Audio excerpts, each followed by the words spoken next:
শ্বশুর বাড়ি এসে যে বিদেশবাবুকে এইভাবে কষ্ট করতে হবে, অত্যাচারিত হতে হবে, সে তো সেই আশা নিয়ে একদমই আসেনি। তো চলো শুরু থেকে শেষ অবধি জানা যাক। তোমরা তো আগের ভিডিওতে মোটামুটি দেখেইছো যে আমরা এসেছিলাম আমাদের দেশের বাড়িতে রক্ষাকালী পুজো উপলক্ষে। তো আগের দিন রাতে যেহেতু মায়ের বিসর্জন ছিল আর অনেক আনন্দ করেছি, জকিতে নেচেওছি তার সঙ্গে, তাই বাড়ি ফিরতে তো অনেকটাই লেট হয়েছিল। তাই আমরা সকালবেলা মোটামুটি সবাই ঘুম থেকে উঠে পড়েছি ওই 10টার দিকে। আর বিদেশবাবুও তো ঘুম থেকে উঠে পড়েছে। ওই বলতে পারো শালীদের অত্যাচারে ঘুম থেকে তুলে দেওয়া হয়েছে, তাই ওর যেহেতু পুরোপুরি ঘুমটা হয়নি, তাই বাইরের বিছানায় এসে ওই ঘুমে ঢুলছে। তাই ও যাতে আবারও না ঘুমাতে পারে, তাই আমার বোন এসে আবার ওকে জল দিয়ে দিচ্ছে। তারপর আমরা সবাই মিলে খাওয়া দাওয়া করে একটু মনে হচ্ছিল যেন টক ঝাল কিছু খাই, তাই ভাবা মাত্রই কাজ শুরু করে দিয়েছি। পাশের বাড়ি জেঠুদের গাছে ভালোই আম হয়েছে, তবে মোটামুটি আমগুলো একটু ছোট আছে, তবে খাওয়া যাবে। যাই হোক, আমি না বলেই পারতে গিয়েছিলাম, তবে দেখো পারতেই ধরা পড়ে গিয়েছি, জেঠুর মেয়ে দেখে ফেলেছে। তো জেঠুর মেয়ে দেখার পর তো একটু চেল্লামেল্লি করছিল, বলছিল আমগুলো এখন ছোট আছে, এখনই পেরে খাচ্ছিস, ওই আর কি।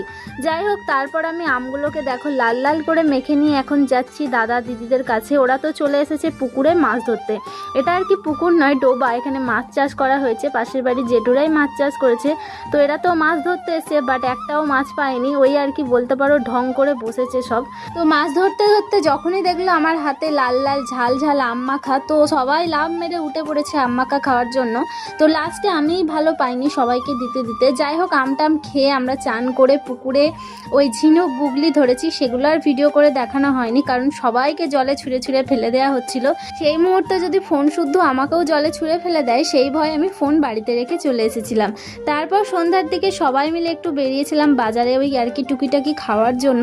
সবাই মিলে আজকে প্ল্যান করেছিলাম বাইরে অনেক কিছু খাবো। তো আমরা প্রথমেই চলে এসেছি মোমো খেতে, আর এখানের মোমোটা এতটাই টেস্টি, আমি ভেবেছিলাম হয়তো আমাদের ওখানকার মতো মোমো হবে না, বাট সেম টু সেম খেতে, আমার এতটাই পছন্দ হয়েছে।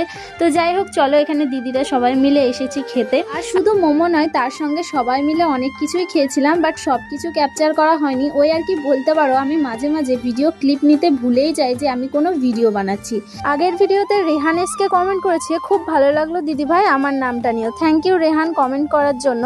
নেক্সট কমেন্ট করেছে বিটজেস, দিদিভাই আমি ঘাটাল থেকে দেখছি আমার নামটা নিও। থ্যাংক ইউ বিটজেস। নেক্সট কমেন্ট করেছে সায়নী আর পূজা, দিদিভাই আমার নামটা নিও। অবশ্যই তোমাদেরও নাম নিয়ে নিলাম। তোমরা কিন্তু অনেকেই এই ধরনের কমেন্ট আমাকে করো যে দিদিভাই আমার নামটা নিও, তো আমি যতটা পারি সবারই নাম নেওয়ার চেষ্টা করি। তবে এখনো পর্যন্ত যাদের নাম নিইনি, তোমরা যারা যারা আমার ভিডিওটা দেখছো অবশ্যই কমেন্ট করে যেও, আমি চেষ্টা করব নেক্সট ভিডিওতে তোমাদেরও নামগুলো নেওয়ার।